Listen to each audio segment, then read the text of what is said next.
Bueno, muy buen día a todos. Para mí hoy es un placer darle continuidad a este módulo de cirugía torácica, que ya estamos llegando al final. Para mí la clase de hoy es una clase muy importante. Como les decía en la clase del lunes, hablar de cáncer de pulmón es indiscutiblemente pensar primero en la posibilidad del enfoque de una lesión pulmonar que puede ser un cáncer en fase inicial. Por eso para mí esta clase es fundamental. Yo siempre llevo estos dos conceptos de la mano. Creo que presentarles a ustedes la importancia, toda la información epidemiológica, fisiopatológica, de comportamiento clínico, diagnóstico y de manejo del cáncer es muy importante. Pero si logramos impactar en ustedes como estudiantes, en el diagnóstico del nódulo pulmonar solitario, como una posible o un posible cáncer de pulmón en etapa inicial, es el objetivo fundamental. Entonces, pues para mí esta clase tiene un valor agregado y es parte de la persistencia y la lucha que llevamos en la parte educativa en el área de la cirugía torácica, y es la detección temprana, inclusive la prevención. Entonces, pues bienvenidos a esta clase, espero que la disfruten y recordarles, el día de mañana están muy invitados a este gran evento. Realmente pues quisiera que pudieran asistir, que lo compartieran con sus compañeros. Es un seminario en donde vamos a tener la oportunidad de oír experiencias y relatos de dos personas que son puntos de referencia de la cirugía torácica latinoamericana, como es la doctora Estela Martínez, colombiana. En este momento es una de las cirujanas torácicas más importantes en Latinoamérica, y el doctor Claudio Ruiz, jefe del servicio de cirugía torácica del Hospital de Posadas de la Universidad de Buenos Aires en Argentina. Entonces, están súper invitados en nuestro canal de YouTube. Va a estar en vivo y de todos modos pues, va a quedar ahí el documento para cuando lo quieran revisar. ¿Qué queremos entonces cuando, o cuál es el de la clase de hoy? Darle un mejor resultado. Pues los nódulos pulmonares que responden a cáncer pueden ser la posibilidad de un cáncer pulmonar en etapa inicial. Generalmente los nódulos pulmonares solitarios se detectan como hallazgos incidentales. Se habla de una frecuencia de 1 a 2 por 1000 radiografías hechas. Se escriben muchas series, pero podríamos decir que la mayoría de los nódulos pulmonares son benignos. Es decir, no podemos decir que todos los nódulos pulmonares son malignos. Podríamos decir que solo entre un 30 a un 40% pueden ser malignos. Pero creo que si logramos hacer un buen abordaje, ese 30-40% de lesiones malignas, pues vamos a detectar cánceres tempranos que tienen posibilidad de curación. Dentro de estas causas que describo, benignas, pues se pueden describir reacciones granulomatosas. En Colombia o nuestro entorno es un país donde la tuberculosis sigue siendo una enfermedad endémica, por lo tanto hay un gran porcentaje de lesiones residuales relacionadas con tuberculosis, como son los granulomas. También hay tumores benignos, como los hematomas,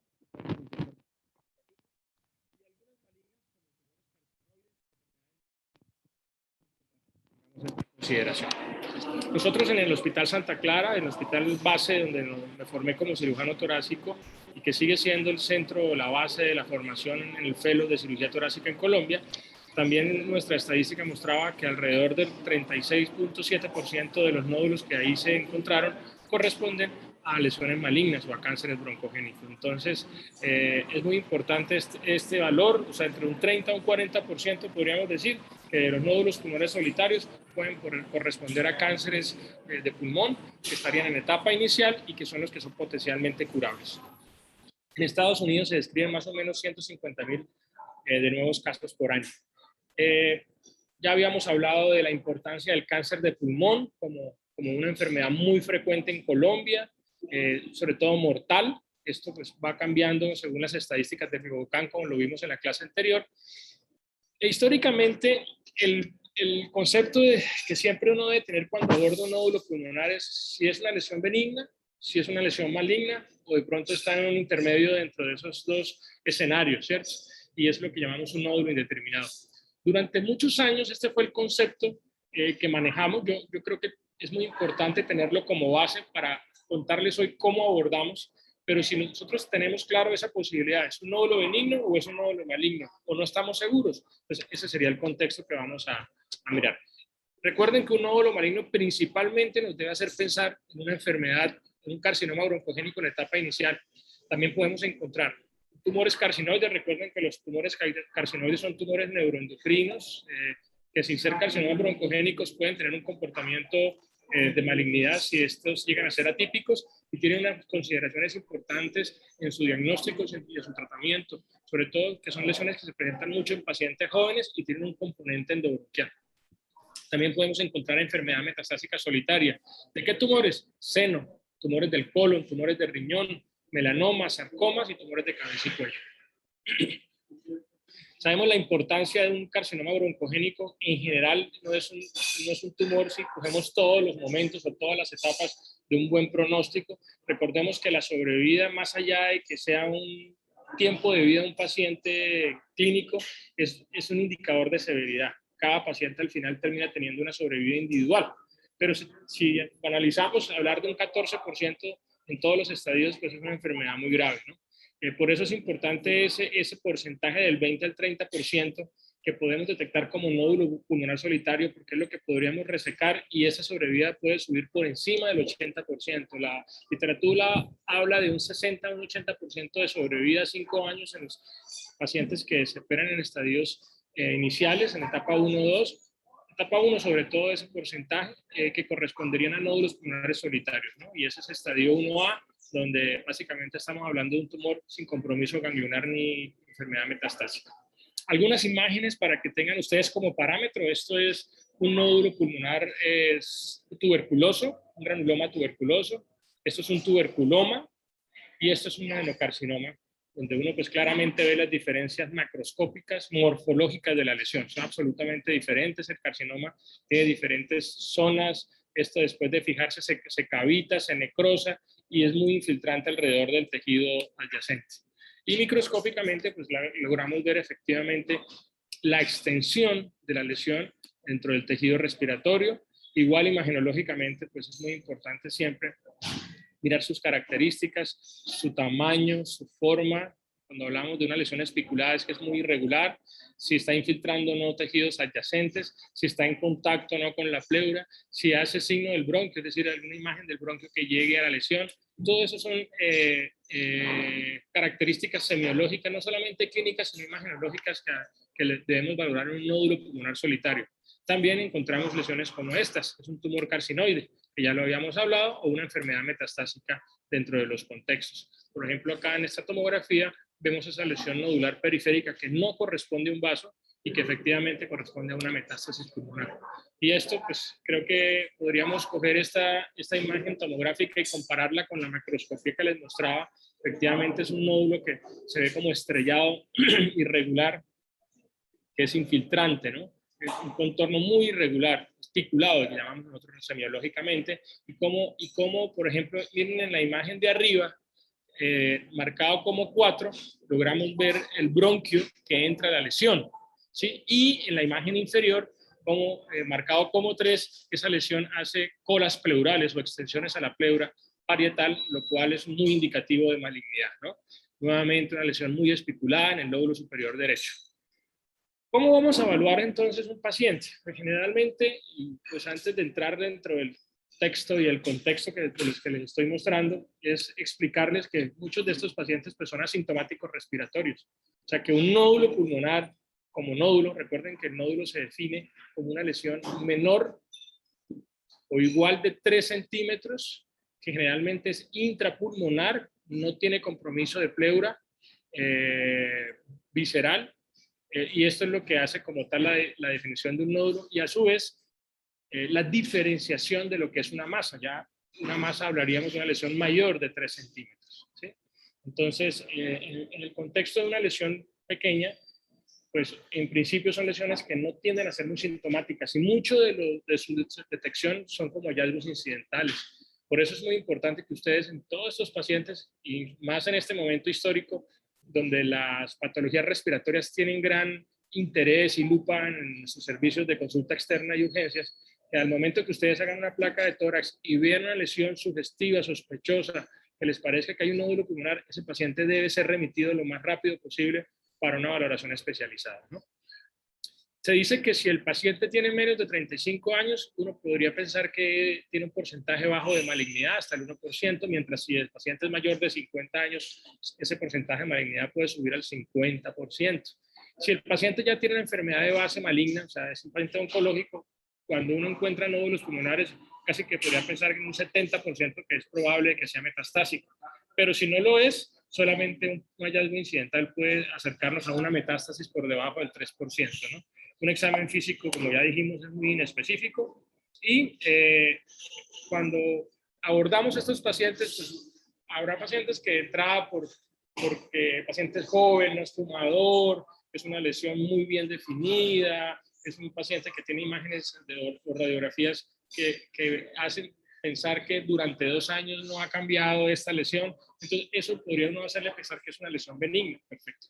O pasamos al contexto de una lesión maligna, como les dije, primaria o metastásica por muchos otros aspectos, adenopatía mediastinales, pérdida de peso, PESCAM positivo, ya pues uno los enfrasca en eso. Pero la mayoría de esos nódulos pulmonares son indeterminados, como ya les había dicho, y esto podría corresponder al 75% de ellos, ¿no?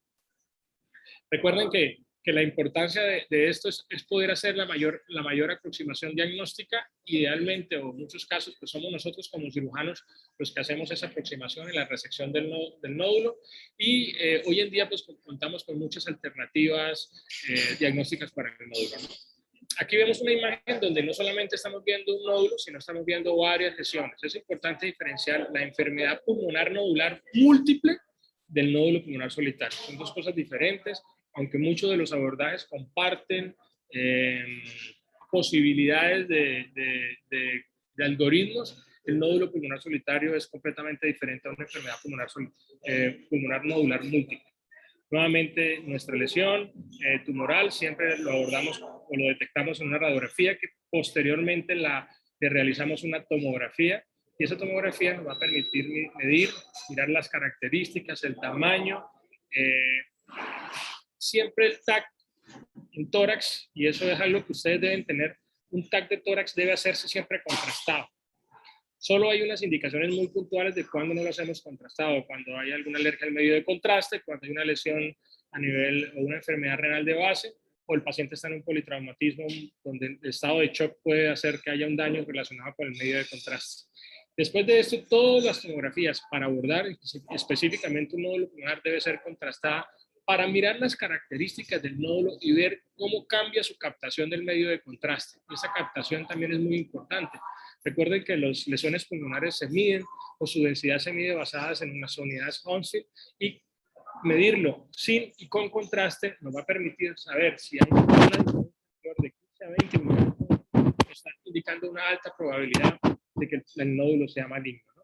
Entonces, por ejemplo, esta lesión, al medirla sin contraste, tenía 40 unidades Hounsfield, y posteriormente se sube a 138, lo cual nos hace ser altamente sospechoso de una lesión tumoral. Nuevamente el signo del bronquio, las colas pleurales, las características. Miren acá cómo es el signo del bronquio, cómo el bronquio termina desencadenando, termina llegando a la lesión nodular.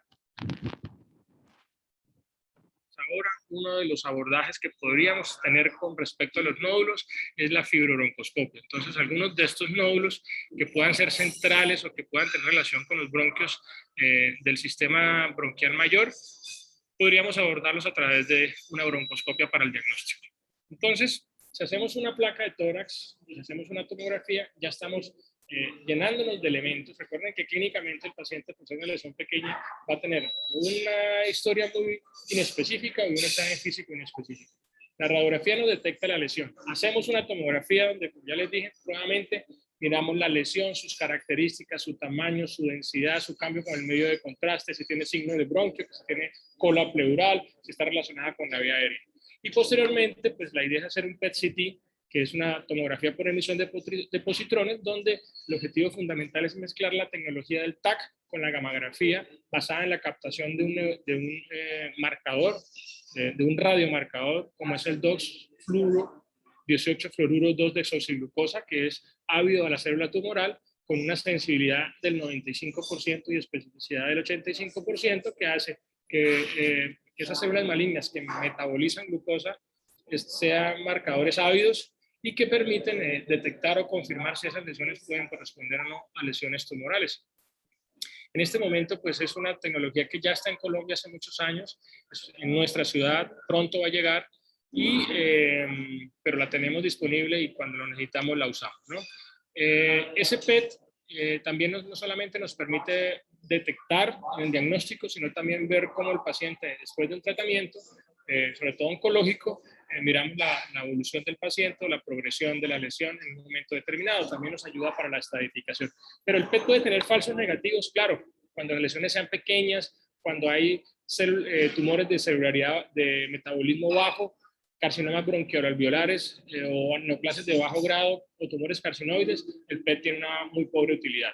Pero también algunas infecciones o procesos inflamatorios, inclusive la tuberculosis, podría dar falsos positivos. Entonces, también es un mensaje claro donde el PET es un elemento, es una herramienta hoy en día fundamental para el abordaje de las enfermedades oncológicas y sobre todo el nódulo pulmonar, pero no hace el diagnóstico.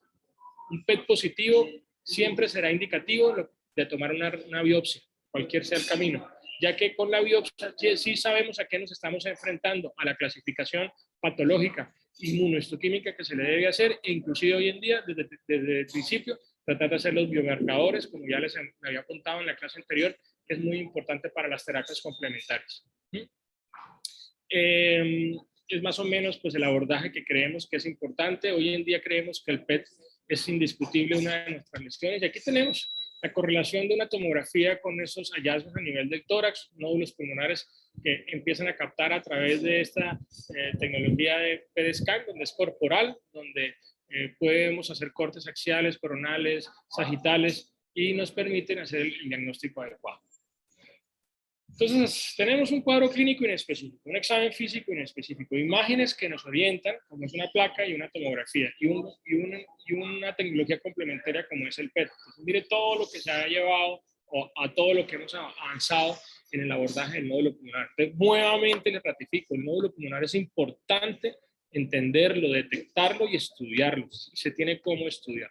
Ahora, como ya les decía, si la lesión es central o tiene la posibilidad de hacer visible, por ejemplo, para una biopsia a través de una broncoscopia, pues debemos hacerlo. Para mí la broncoscopia hoy en día es un método que está absolutamente para mí ligado a todos los procedimientos de abordaje, diagnóstico y estadificación de cáncer pulmonar y del cirujano torácico. Básicamente, si nosotros tenemos lesiones pequeñas, pues nuestra posibilidad de diagnóstico, es decir, menos de 2 centímetros, va a ser menor, pero si son las lesiones mayores, podemos tener un porcentaje mayor de utilidad hasta en un 67%. Y va a depender de la localización del nódulo con respecto a los bronquios, como ya habíamos visto. Si la lesión está frontal, pues va a ser muy fácil llegarle y tomarle biopsia. Si la lesión está infiltrando las paredes del bronquio, de igual manera. Pero si es una lesión que de pronto lo que hace es desplazar y no tener compromiso endoluminal, pues va a ser un poco más difícil a través de la broncoscopia. Recuerden, como les explicaba en la clase anterior, hoy en día se cuenta con tecnología que no tenemos en Cúcuta, pero sí tenemos en el país, que es la broncoscopia con endosonografía, el EBUS, que nos permite acceder a estas lesiones peribronquiales que no son visibles en la luz del bronquio, ¿no? Y de esta forma podríamos acceder a hacer una biopsia. Hay algunas contraindicaciones relativas para las biopsias cuando tenemos lesiones vasculares, cuando tenemos algunas alteraciones de coagulación, cuando hay hipertensión o sospechas de algunas enfermedades parasitarias. Hay que tener mucho cuidado en este tipo de abordajes porque la toma de biopsias en esos pacientes puede complicar al paciente. La radiología intervencionista llegó para apoyarnos, realmente identifica lesiones de una forma periférica. En la ciudad tenemos muy buena experiencia, tenemos unos profesionales muy capaces que ya nos están ayudando en el abordaje de estas lesiones. Es muy importante que tengamos claro que las lesiones por abordaje percutáneo primero deben estar en manos de un experto, de un especialista. Segundo, son lesiones que deben ser idealmente periféricas, porque muchas de ellas que son centrales en relación con las estructuras vitales del mediastino, podemos correr el riesgo de generar algún tipo de lesión al tomar la biopsia y es responsabilidad de nosotros acceder. Entonces, ¿cuándo consideramos un nódulo benigno? Cuando está calcificado, cuando es un paciente que está menor, que es gente joven, cuando realmente no tiene un antecedente de factores de riesgo, como ya los habíamos hablado en la clase anterior. Y este paciente podemos hacerle control radiológico cada 3 meses durante el primer año y cada 6 meses hasta completar los 2 años y realmente la cirugía no es en principio la opción. En algunos casos, pues los individualizamos y decidimos hacerlo, pero no es el manejo que se debe hacer a estos pacientes. El nódulo maligno, pues ya ustedes saben, son pacientes generalmente que tienen edad avanzada, que tienen factores de riesgo importantes, que ya tienen una confirmación histológica, y es ahí en donde el paciente se debe llevar a una estadificación y considerar si es candidato a un manejo quirúrgico o un manejo multidisciplinario, como hablábamos en la clase anterior. Pero generalmente, como ya les dije, el 75% de los nódulos son indeterminados, por lo tanto, ese paciente debemos entrar a hacer un examen muy juicioso, clínico, imaginológico, con un TAC, con una broncoscopia, con una biopsia por radiología o una resección quirúrgica si es necesario, ¿no? En el caso de los nódulos, muchas veces nos toca acceder a través de cirugía, pues es importante porque no existe un diagnóstico previo, generalmente lo hacemos a través de video. Sería ideal que en ese momento se pudiera hacer el ROS, que es la revisión por el patólogo intraoperatorio, para que por congelación nos dijera si esa lesión es maligna o es benigna, y de esta forma decidir si al paciente le podemos hacer un manejo definitivo. En Cúcuta no tenemos esa opción, lo que hacemos es un segundo tiempo cuando la lesión termina siendo maligna, y en algunas veces también entender que pueden haber limitaciones para la videotoracoscopia, para la cirugía por VATS, y esto nos debe considerar la posibilidad de hacer cirugías abiertas si es necesario, ¿no? Recuerden que en el caso de la cirugía por video, la cirugía por videotoracoscopia, las mortalidades son muy bajas y la estancia y la recuperación del paciente es la adecuada. Generalmente pues estamos considerándola para lesiones periféricas o algunas centrales en fase de resección, y siempre que hacemos una resección del nódulo por cirugía, pues casi estamos apuntándole a una precisión del 100%, que es pues para nosotros el ideal en estos pacientes, y al mismo tiempo le podemos estar ofreciendo al paciente la posibilidad no solamente del diagnóstico, sino de la estadificación mediastinal. Recuerden que hablábamos que no solamente es detectar la lesión, sino ver cómo está el mediastino. Pues ya vamos a hacer una videotoracoscopia, de ese mismo lado miramos cómo están las estaciones ganglionares N1 y N2, y de esta forma el acto quirúrgico no solamente queda como una alternativa diagnóstica, pero también queda como una alternativa diagnóstica y estadificación. Entonces yo creo que este es un recurso que tenemos siempre para el paciente con nódulo pulmonar, donde vamos a hacer diagnóstico, donde vamos a hacer estadificación y, ¿por qué no?, en algunos casos, hacer tratamiento. ¿Por qué lo digo? Porque en algunos casos la resección del nódulo, como debe ser, nosotros siempre tenemos que ir con la posibilidad de hacer resecciones diagnósticas, pero que puedan ser oncológicas con buenos márgenes R0 de resección. Eso nos va a permitir en algunos pacientes, por alguna razón médica, no puedan ser llevados a un manejo oncológico ideal, como es la lobectomía total o segmentaria en casos muy seleccionados. Esas resecciones parciales podrían servir. No estoy diciendo que sea lo ideal, pero en algunos casos pueden servir como parte también del tratamiento. Entonces aquí les presento un poco el algoritmo inicial cuando consideramos una lesión benigna, una lesión indeterminada, una lesión maligna. Y es ahí en donde nosotros vamos tomando caminos y tomando decisiones, y muchas veces la cirugía termina siendo uno de nuestros aspectos. No tanto en el benigno, como les digo, solo se individualizaría el paciente dependiendo de algunos aspectos clínicos y semiológicos o variables que no nos encajarían dentro de una lesión benigna 100%, entonces consideraríamos la resección. Pero ya en el indeterminado o en el caso de un tumor maligno, como ya vimos la clase pasada, la cirugía es necesariamente una alternativa. Ya las guías internacionales de la NCCN para cáncer pues nos habla de la evaluación clínica del paciente, de definir si esta lesión es una lesión única, sólida, o si es una lesión, como ya hablamos hoy, subsólida. ¿Qué quiere decir? Que no es necesariamente una lesión bien definida, sino tiene un patrón de atenuación que llamamos en vidrio esmerilado, y esto haría que el nódulo podría ser sólido o podría ser subsólido, con un componente más sólido o con un componente en vidrio esmerilado. Entonces miren toda la gama de posibilidades que estamos hablando, y estos pacientes, una vez los detectamos, pues hay que mirar, dependiendo del riesgo que tengan y el tamaño, el seguimiento, la realización o no de un PET, y dependiendo de los cambios de este PET y del tamaño, considerar la posibilidad de una biopsia, ¿no? Aquí les muestro la guía para las lesiones que son puramente en vidrio esmerilado, las lesiones que tienen una parte sólida o las lesiones que tienen múltiples nódulos subsólidos. Entonces, estos pacientes, a diferencia de las lesiones sólidas, donde hacemos un seguimiento 3 meses, 6 meses, hasta completar los 2 años, realmente las subsólidas lo llevamos a 36 meses. O sea, vamos más tiempo siguiéndolos porque pues estas lesiones subsólidas pueden estar indicando procesos un poco más lentos o bien diferenciados, pero no debemos dejar pasar por alto la presencia de un cáncer de pulmón. Ya, por ejemplo, en mi práctica, entendiendo todo esto que va evolucionando, la aparición del PET, las guías internacionales, el desarrollo de la radiología intervencionista, todos los análisis, todas las variables semiológicas que tenemos, este es un recurso muy importante para nosotros y es lo que llamamos un análisis estadístico de todas las variables que pueda tener un nódulo para determinar qué probabilidad de malignidad tenga. Entonces, si uno mira la edad del paciente, si fue fumador, si ha tenido sangrado en la vía respiratoria, hemoptisis, si tiene una historia de malignidad, el tamaño de la lesión, su ubicación, superior, inferior o media en el lado derecho, si es de borde liso o especulado, cómo ha crecido, si está cavitado, si está calcificado. Recuerden que no todas las calcificaciones en nódulo pulmonar son indicativas de benignidad. Hay calcificaciones periféricas o centrales que también podrían sugerir malignidad.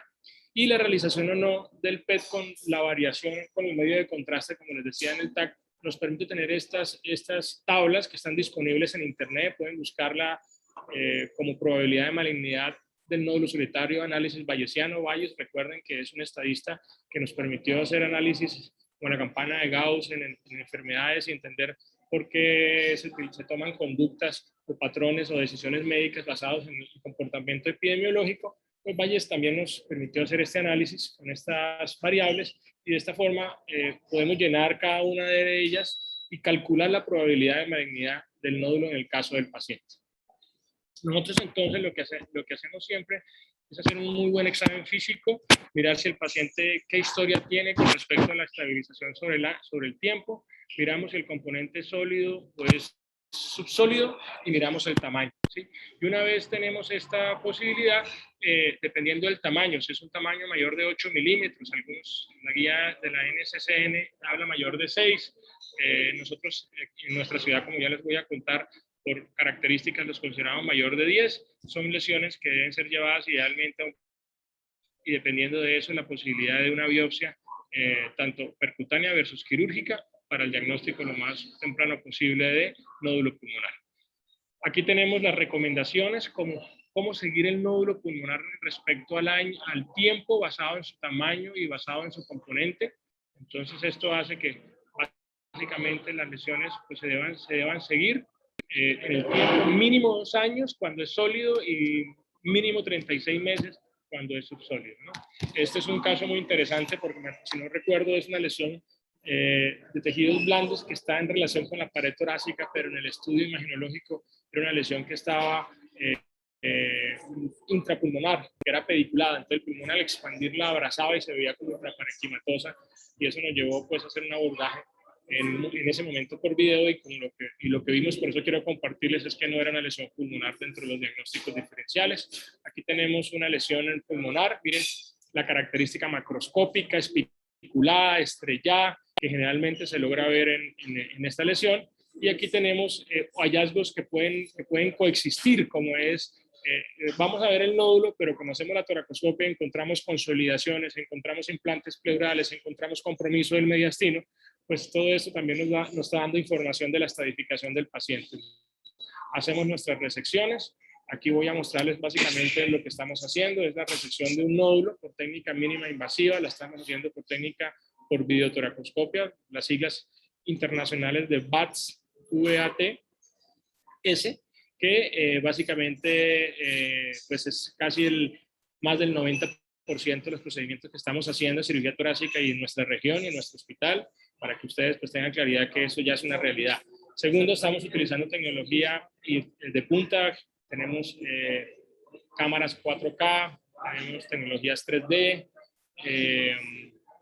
tenemos algunos visores de marcación de contraste para estructuras vasculares y técnicamente nosotros estamos trabajando con la posibilidad de incisiones cada vez menores hasta llegar a un puerto único como lo estamos haciendo hoy a través de un solo puerto, incisión única. Trabajamos con todos los instrumentales en paralelo, es un concepto geométrico de paralelismo y de esta forma podemos introducir la cámara, podemos introducir la succión, podemos introducir los separadores y ahí estamos haciendo el corte del pulmón a través de una sutura mecánica. Miren cómo esa sutura también tiene una capacidad de ser articulable o maleable, se llama articulable en tórax, es una sutura mecánica endoguía que utilizamos siendo maleable y siendo corta para los procedimientos de cirugía torácica. Eso nos permite acomodarnos, dar algunos ángulos que, como ya les explicaba en la clase anterior, pues la robótica nos mejora todo esto debido a que primero son incisiones todavía mucho más pequeñas y segundo nos permite arcos de movimiento en el instrumental intratorácico como si estuviéramos haciendo cirugía con nuestras manos, ¿no? Entonces es importante que ustedes también pues tengan claro esa información, porque la robótica sí llegó y se va a continuar desarrollándose. Y como les digo, mi sueño es que ustedes en un futuro sean los líderes de la robótica en norte de Santa Fe, ¿no? Entonces ahí estamos completando la resección de nuestro nódulo. ¿Sí? Siempre verificamos hacer muy buenos márgenes, siempre tratamos de que en este caso la sutura mecánica sobrepase el sitio de sección para que nos dé garantía de la resección segura, donde el pulmón que vamos a dejar el pulmón que esté bien sellado, que no quede sangrando, que no quede con fuga de aire, y esto nos va a permitir perfectamente garantizar un buen resultado en el postoperatorio del paciente. Una vez extraemos la lesión, nuestro trabajo es evaluarla, ¿sí? Evaluar las características, mirar si hicimos una resección R0.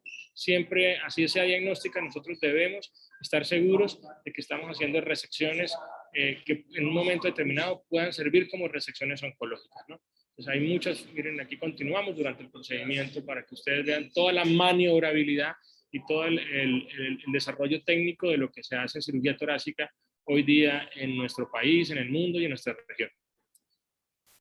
Este es un video muy interesante donde estamos abordando una lesión central. Miren que esa lesión era muy difícil acceder a través de una biopsia guiada por radiología.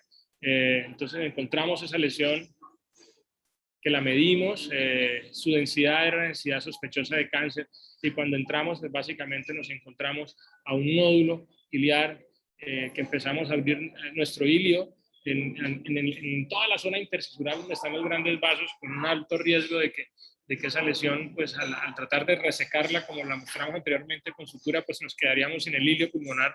Entonces hicimos un abordaje individualizado, hicimos una nucleación de la lesión a través de video y con un resultado final de un tumor benigno que fue completamente resecado en este caso, ¿no? Nosotros en febrero del 2019, imagínense, al 2021, llevamos para 2 años, hicimos nuestro protocolo que creo que resume mucho lo que he hablado hoy en esta clase. Parece muy sencillo lo que vemos, pero viendo todas las posibilidades, lo que hacemos es a un paciente una vez llegue con todo su contexto clínico, le hacemos el análisis bayesiano de la plataforma que les mostré y miramos si la posibilidad de malignidad está por encima del 50% y si el tamaño es más de 8 milímetros, sometemos al paciente a un procedimiento, en principio un PET-scan y dependiendo del resultado a una biopsia que puede ser percutánea o quirúrgica, ¿no? Siempre considerando que esto debe ser un manejo integral, es decir, multidisciplinario. El paciente siempre considerar que esa cirugía que en un momento puedo someterla por video a un tratamiento puede ser parte del tratamiento y lo más importante que ustedes entiendan que ese nódulo puede ser un cáncer en etapa inicial donde vamos a llevar al paciente a este desenlace, ¿no? Nuevamente para mí es un honor mostrarles un poco lo que venimos trabajando en Cúcuta desde el 2018. Este grupo formado por neumólogos, oncólogos, radiólogos, radioterapeutas, patólogos, médicos internistas, anestesiólogos, enfermeras, fisioterapeutas y ustedes como estudiantes siempre estarán bienvenidos a este comité. Creo que hemos podido disfrutar mucho en esta pandemia. Suena un poquito irónico lo que hacíamos antes, que era la presencialidad, y es que ustedes pues, nos pueden acompañar en estas discusiones y en estas revisiones constantes. Por ejemplo, aquí estábamos haciendo una revisión de lo que es el RECIST. RECIST es un curso que se hace para análisis radiológico del comportamiento tumoral después de las terapias, sobre todo después de las inmunoterapias, y es cómo evaluar si el tumor está igual, mejoró o empeoró. Eso le permite al oncólogo tomar decisiones sobre los tratamientos, ¿no? Mucho de lo que hacemos, muchos de nuestros conceptos.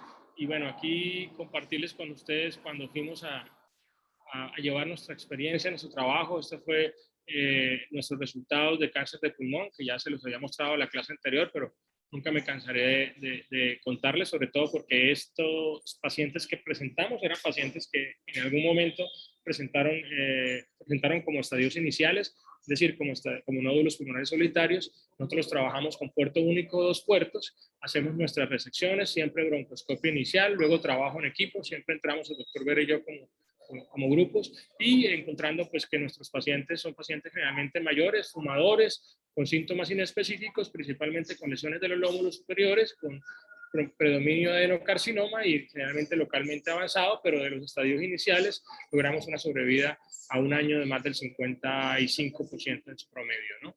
Es importante contarles, porque debe ser así, que ya hay un grupo de estudiantes, el grupo de interés en el tórax, que está trabajando en la actualización de esta información, que es una información de nosotros, del Hospital Araumeos, para contarles, esto fue entre el 2016 y 2017, y ya se vieron entonces desde el 2017 al 2020-21 estos resultados. Entonces para mí es un orgullo poderlo compartir. Nunca se olviden de esta imagen. Esta imagen para mí representa mucho, ya que, no sé, hace días me confrontaba sobre un poquito la nostalgia de ver cómo la actitud académica de ustedes ha cambiado muchísimo en los años, no solamente en el interés de estudiar ni en el interés de investigar, sino también en la actitud de trato hacia el paciente. Por favor, que no suene como un llamado de atención, sino suene más a una motivación. Los que logren ver esta presentación, pues no se les olvide que estamos tratando personas, seres humanos, historias, familias, todos alguna vez vamos a estar de ese lado, no del lado del médico. Por lo tanto, no se les olvide la importancia de tener un manejo humano en nuestros pacientes día a día, ¿no? Siempre vamos a pensar que es difícil y ustedes dicen, no, y este profe se puso a hablar acá en nódulo pulmonar y nosotros qué vamos a saber hacerlo. Pues no, todo poco a poco, a medida que el conocimiento aparece, se va aclarando el día, va amaneciendo y después vamos a tener la información de la mejor forma, muy clara, muy dispuesta, muy dinámica, para que ustedes puedan hacer su mejor abordaje en el caso del nódulo pulmonar, que van a enfrentar un proceso, están estudiando, van a llegar a su internado, luego que terminen su internado van a terminar haciendo su rural y después vienen los procesos de aplicación de las especialidades, pero son caminos que por favor no se deben cansar. Si yo no me canso y creo que me falta muchísimo, pues lo que menos quiero es que ustedes lo hagan, porque en ese camino se aprende, se vive, se goza, se llora, se disfruta, pero siempre se logra llegar al destino y estoy seguro que esa llegada final, como muchos de ustedes lo están haciendo, pues va a ser muy gratificante. Entonces, pues para mí es un honor representarlos, es un honor seguir trabajando como profesional. Quiero que veamos este video.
Y bueno, esto funciona cuando hay equipo. Yo creo que para mí el mejor regalo que puedo hacer con este módulo de cirugía de tórax es conocerlos, compartir. Yo sé que esto de la virtualidad nos tiene cansados a todos, pero son recursos. Estoy seguro que cada vez que puedan oír algo de lo que yo les pueda compartir, de lo que hacemos, ustedes van a querer ser parte de este equipo. Recuerden, este equipo rompió paradigmas en un Panamericano, los colombianos logramos romperla y en representación de estos muchachos se ganó una medalla de oro. Entonces, claro que podemos ganar muchas más medallas nosotros como equipo de trabajo. Entonces, los invito a que nos acompañen. Recuerden, para mí es un honor contarles que estamos de aniversario el día de mañana. Mañana se celebra el primer año del grupo de interés, que es nuestro semillero de investigación, que ya también se está constituyendo en la Universidad de Pamplona, pero es un grupo de interés internacional, nacional, multiinstitucional, que está produciendo frutos. Mañana tenemos nuestro evento de cumpleaños y la mejor forma de hacerlo es a través de educación. Y como ya les dije, aquí tenemos el cronograma. Espero que nos acompañen. Es en horas de la mañana, desde las 8 hasta las 11 de la mañana. Espero que disfruten muchísimo del evento. El que no conoce su historia, pues no va a poder replicarla y yo quisiera que ustedes dieran pues también su granito de arena en el desarrollo de la medicina y de la cirugía, en este caso como grupo de interés, y más en la cirugía torácica como representante. Entonces, están cordialmente invitados. Bueno, no sé si tienen alguna pregunta.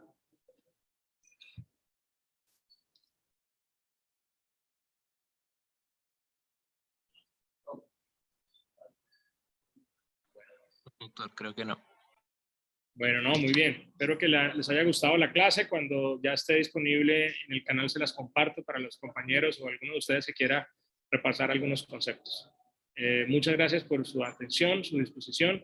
Siempre pienso que no importa la cantidad, sino la calidad. Si realmente logramos que esta clase quede en el corazón y en la mente y en el conocimiento, sé que vienen cosas muy buenas para todos, sobre todo para el diagnóstico temprano del cáncer de pulmón. Una feliz día para todos. Vale, doctor, muchas gracias. Gracias, doctor. Hasta luego.